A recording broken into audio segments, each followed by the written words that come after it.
Hello everyone, this is your Mayor Keith Kazmark, and I'm here today at the Alfred H. Bowman Free Public Library. And we're here talking today a little bit about Election Day, which is this Tuesday, November 3rd. If you have not already dropped off your vote by mail ballot, we encourage you to do so as soon as possible. We have a drop box that's conveniently located right outside the municipal building between the entrance to the police department and town hall. Ballots can be dropped off up until 8 p.m. on Election Day. We're also here today to read this great book, which is One Vote, Two Votes, I Vote, You Vote. And it is a book with the cat in the hat. Voting is something we do every day. It's a way we can choose that gives us our say. We vote for class president and which snack to get, where to go on a class trip, what to pick as class pet. Voting gives each of us our very own voice. It allows a large group to make one single choice. How do you vote? With a proudly raised hand, marks on paper, thumbs up or thumbs down, understand?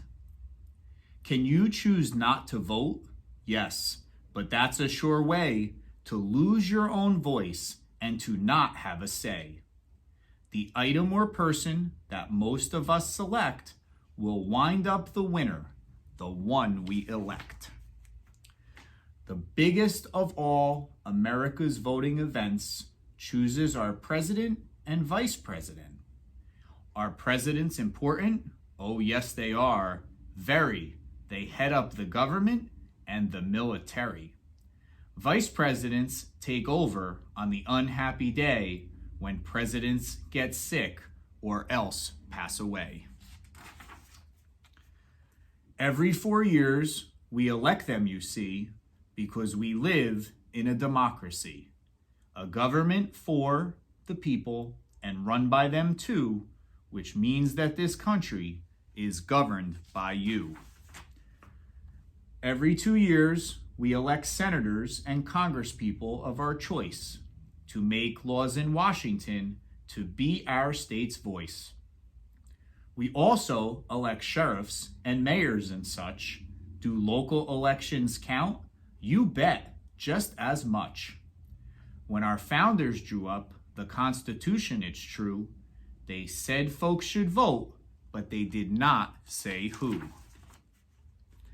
Since then, our history is marked by brave fights waged by people who struggled to win voting rights of all races and for all womankind, and also for 18-year-olds.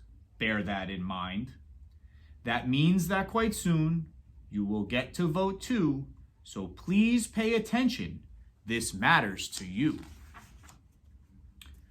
Only citizens can vote, and as you've just been told, people who are at least 18 years old. You must sign up in person or on the internet with name, address, and birth date. And one more thing yet, you can write down your party if you do not mind. Cakes and ice cream, you're thinking? Is the party that kind? This kind of party, I'm here to report, is the kind that we know as the political sort. It's made up of large groups of citizens who share beliefs and ideas and opinions too.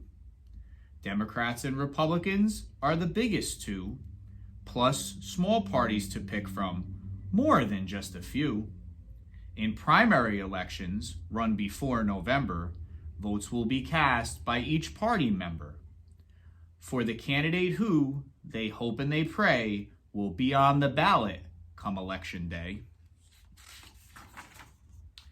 Candidates set out on the campaign trail to convince voters that they will not fail. A vote for me, the candidates say, will make your dreams come true someday. With speeches and ads and town hall meetings, with handshakes and waves and cheery greetings, they will win the voters' trust. To win the nomination, this is a must.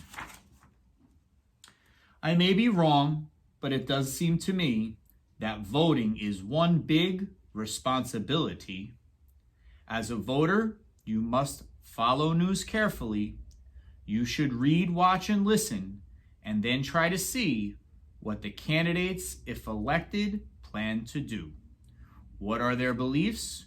Do they ring true for you? Debates are held for people to see the candidates talk on live TV. Moderators on hand have questions to ask. To give their best answer is the candidate's task. A debate is an argument that's meant to sway. It is run by rules in a most formal way. At meetings called rallies, supporters get out to cheer their candidate they care most about. Supporters on the phone or going door to door say, "Vote for my party" on election day. They raise lots of money, collect change in jars, and sell campaign stickers to stick on their cars. George Washington won the vote, so I have been told, during a winter that was snowy and cold.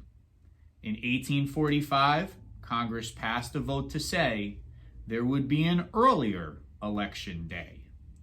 The day each year is easy to remember.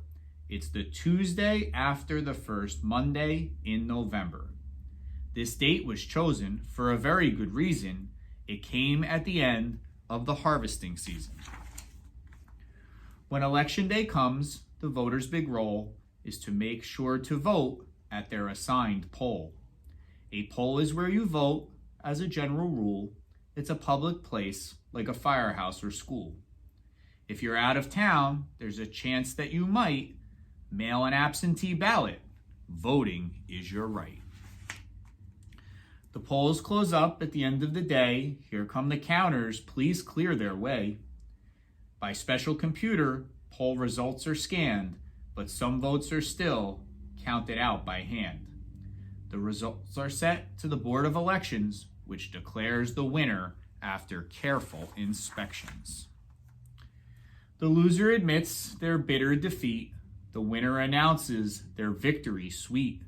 The winner vows to serve everyone in the land, not just the supporters who lent them a hand. If all this rings true, it is my dearest hope that you will cast your first vote for the Cat in the Hat. The end. So this book is a great educational lesson, not only for our kids, but for adults as well, as to our political process and what it means and the importance of voting on election day. So we encourage all residents here in Woodland Park, please come out and vote in this most important of elections, from president all the way down to Board of Education. And don't forget the 3 ballot questions on the other side of the ballot concerning the legalization of marijuana, veterans tax incentive programs, and also the redistricting question regarding the legislative redistricting process. So we want to encourage everyone to vote this Tuesday. Thank you for listening and have a great day.